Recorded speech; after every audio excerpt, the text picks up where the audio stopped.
Non profit organisation का सबसे important part है, क्योंकि स्टूडेंट लोग यहीं पर जाके क्या कर देता है, मिस्टेक कर देता है।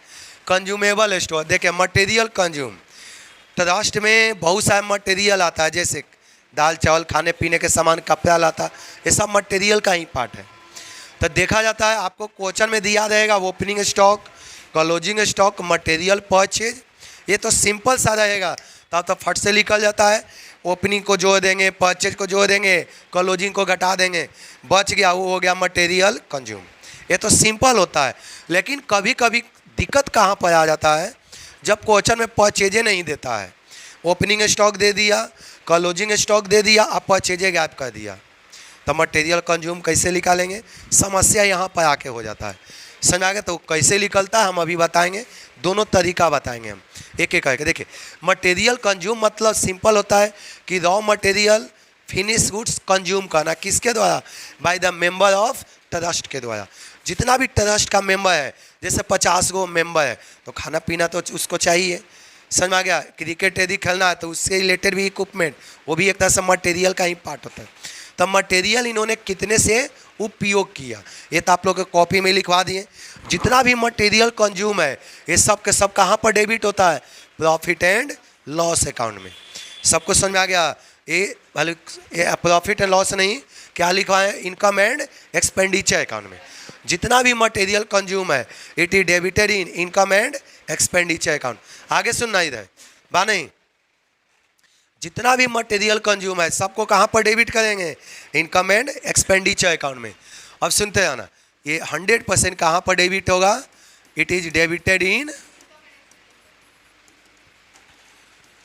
Income and expenditure account.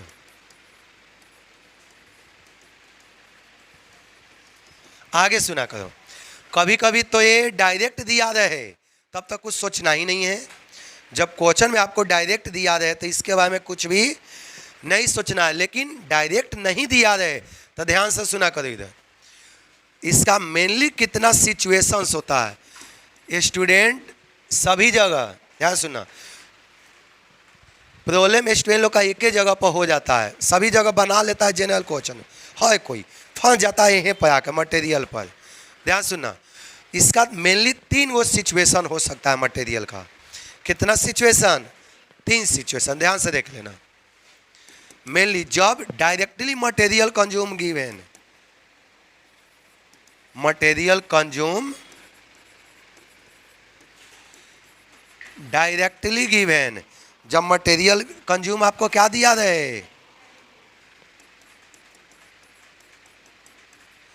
जब मटेरियल कंज्यूम क्वेश्चन में डायरेक्टली दिया रहे तो इस पर दिमाग नहीं लगाएंगे, इसको सीधे कहां पर डेबिट करेंगे, debited in income and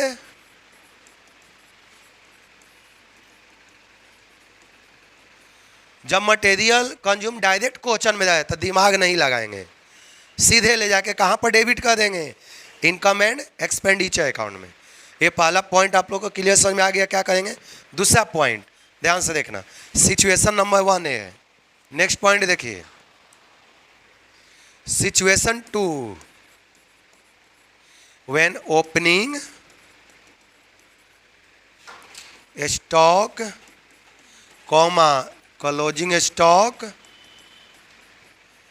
and purchase given. ध्यान से सुना करो, चाहे तो ये दिया रहे तो बताए कि दिमाग नहीं लगाएंगे, सीधे लेके चल जाएंगे इनकम एक्सपेंडिचर में। जब आपको 3 चीज दिया रहे, क्या क्या, मटेरियल का ओपनिंग स्टॉक भी दिया रहे, जब मटेरियल का क्लोजिंग स्टॉक दिया रहे, और दूसरा क्या दिया रहे, परचेज दिया रहे कि हमने इतना यूनिट या इतना रुपए का मटेरियल खरीदा, तो मटेरियल कंज्यूम निकालना होगा ना। तो चाहे तो स्टॉक अकाउंट बना के भी निकाल सकते हैं, या नहीं तो इसका शॉर्ट तरीका भी हम बताते हैं। मटेरियल कंज्यूम कैसे निकल जाएगा, शॉर्ट तरीका बता दे रहे हैं। मटेरियल कंज्यूम कैसे निकालेंगे, मटेरियल कंज्यूम ओपनिंग को ऐड कर लेंगे, opening stock plus purchase minus क्या कर देंगे,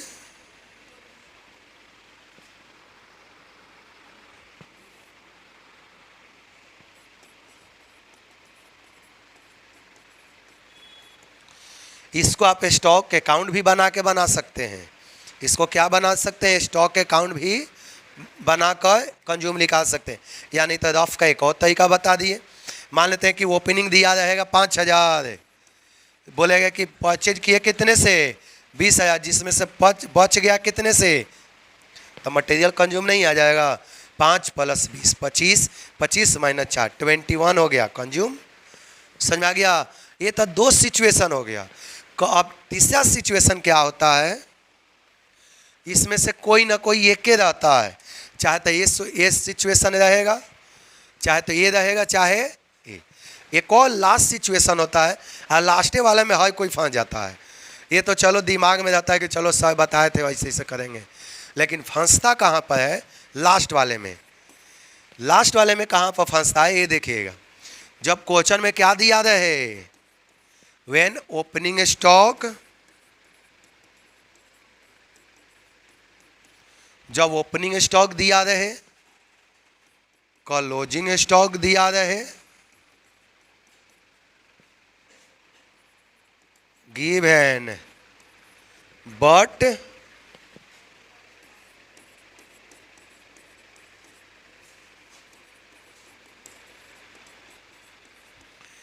चलो क्वेश्चन स्टूडेंट लोग का यहीं पर जाके फंस जाता है, फंसता अधिकतम स्टूडेंट लोग यहीं पर जाके फंस जाता है। जब ओपनिंग स्टॉक दिया रहे, दूसरा क्लोजिंग स्टॉक दिया रहे, लेकिन परचेज, अब आप लोग बताओ अब कैसे निकलेगा। अब परचेज नहीं दिया तो कैसे निकालेंगे, अब बोलिए बोलिए। हाँ देखिएगा, परचेज नहीं दिया रहे समझ, तो इसका एक आपके पास उपाय होता है, क्रेडिटर। कौन सा उपाय होता है, क्योंकि सामान किससे खरीदते होंगे, क्रेडिटर से ना। सामान किससे खरीदे होंगे, सप्लायर से। वो लास्ट उपाय है कि उसको पूछताछ करेंगे या उससे रिलेटेड जो इन्फॉर्मेशन होगा उसका उपयोग करेंगे। सबको समझ में आ गया। जब परचेज नहीं दिया रहे तो किसका हेल्प लेंगे, क्रेडिटर का। किसका हेल्प लिया जाएगा, क्रेडिटर का।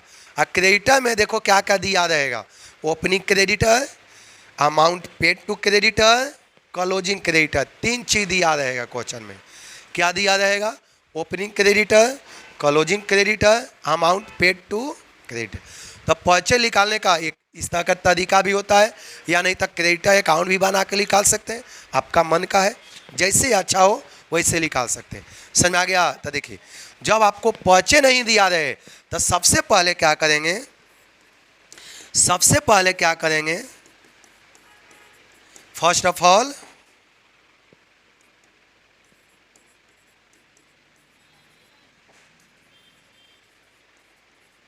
अमाउंट ऑफ, सबसे पहले आपको क्या आइडेंटिफाई करना होगा, अमाउंट ऑफ परचेज को। अमाउंट ऑफ परचेज कैसे आइडेंटिफाई करेंगे, क्रेडिटर अकाउंट बनाकर, या नहीं तो आप इस तरह से भी कर सकते हैं शॉर्ट में। समझ में आ गया। 2 तरीका से, चाहे तो क्रेडिटर अकाउंट बना के कर लो, या नहीं तो इस तरह से भी कर लेंगे। चलिए देखिए, क्रेडिटर अकाउंटें बना के आपको बता देते हैं ताकि समझना में क्या रहेगा, समझना आसान आपका रहेगा। देखिए, जब क्रेडिटर परचेज नहीं दिया रहे तो किसका अकाउंट बनाएंगे, क्रेडिटर का। आप डायरेक्ट भी बना सकते हैं, यहाँ पर पर्टिकुलर, ये सब वर्किंग नोट में होता है। ये सब कहाँ पर होता है, वर्किंग नोट में। क्रेडिटर अकाउंट क्यों बना रहे, रीजन समझ में आया सबको। क्रेडिटर अकाउंट क्यों बनाया जा रहा है, परचेज को निकालने के लिए। इसका एक ही मकसद है, क्रेडिटर अकाउंट वर्किंग नोट में बनाएंगे। क्यों बनाएंगे, केवल परचेज निकालने के लिए। जैसे परचेज निकल जाएगा ये वाला फार्मूला पर रख लेंगे, क्योंकि ओपनिंग तो दिया ही है, क्लोजिंग दिया ही, बस कमी किसका है, परचेज का मेन कमी है। चलो, तो क्रेडिटर आपका लायबिलिटी होता है, liability has always credit balance. ये तो आप लोग 11 से ही पढ़ते आ रहे हैं। लायबिलिटी यदि जो ओपनिंग रहेगा, ये तो ओपनिंग बैलेंस दिया रहेगा, यहाँ पर लिख देंगे। लायबिलिटी का हमेशा तक क्रेडिटर बैलेंस होता है ना, एसेट का हमेशा। चलो आगे देखा करो। अब यहाँ पर क्या ऐड करेंगे, बैलेंस CD। ये ओपनिंग हो गया, एक क्लोजिंग हो गया, और अमाउंट पेड टू क्रेडिटर रहेगा। क्या रहेगा, अमाउंट पेड टू क्रेडिटर। अब क्रेडिटर को पेमेंट कहते हैं, उसका एंट्री क्या होता है, creditor account debit to cash account, यही होता है ना। तो यहाँ पर आपको दिया रहेगा कि हमने क्रेडिटर को कितना पेमेंट किया है, ये दिया रहेगा आपको क्वेश्चन में। अब क्या कहेंगे, दोनों को जोड़ लेंगे, ये दोनों को क्या कर दिए, ऐड कर लिए। अब इसमें से इसको माइनस कर लेंगे, अब इसमें से इसको क्या कर देंगे, माइनस। जो आएगा ना वही क्या आ जाएगा,